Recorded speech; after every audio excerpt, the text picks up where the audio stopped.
the first thing I do is I look at the syllabox. The syllabox, as I said, is where you're going to find the syllables. And you want to notice some things.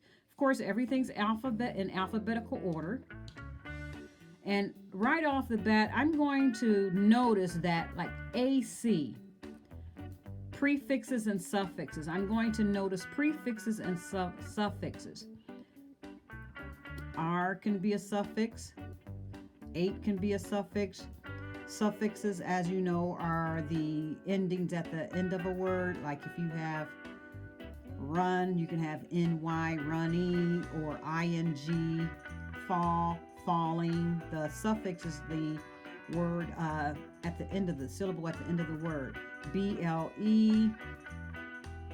dle, ed, er, ing. You'll usually find that. Ly is a suffix.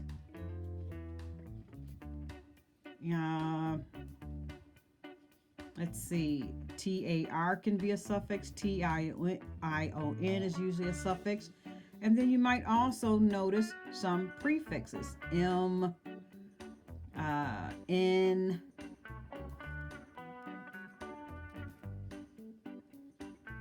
let's see. Some other words might jump out, syllables that might jump out at you as a suffix or a prefix. Another thing I'm going to do is notice syllables that jump out at me, like cloth. Okay, so then I do a word association. Cloth. Let's see. Tablecloth, washcloth. When I say tablecloth, I'm automatically going to